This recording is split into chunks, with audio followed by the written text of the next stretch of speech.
DMK MP A. Raja has narrowly escaped an injury during a public meeting after strong winds caused overhead focus lights to collapse near the stage. Look at the visuals on the screens.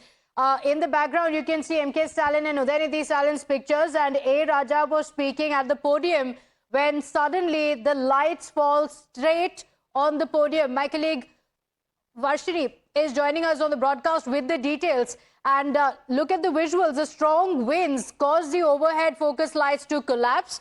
The video of the incident has gone viral on social media. The event was actually organized by the DMK to celebrate Chief Minister MK Stalin's birthday and the party's legal victory in the issue of the governor.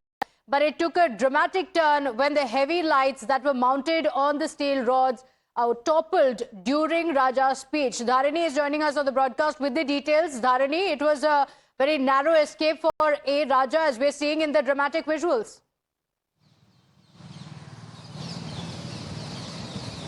Well, this happened in Mayiladuthurai district of Tamil Nadu. Yesterday, the DMK organized an event to celebrate Chief Minister MK Stalin's birthday and also to celebrate the government's victory in the governor case in the Supreme Court. And during this event, when DMK MP A. Raja was talking on the stage, an overhead focus light fell onto the podium, and we could see in the visuals that A. Raja is stepping back just moments before this light falls onto the podium, thereby having a narrow escape. So definitely this video is very shocking. No injuries or casualties were reported because of this incident, but the visuals and the sequence itself is very shocking, and it's appalling to watch. A. Raja is safe right now. He has come back to Chennai from Mayiladuthurai.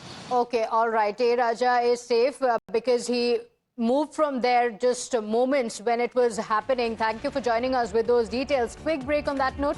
We'll be right back to stay with us.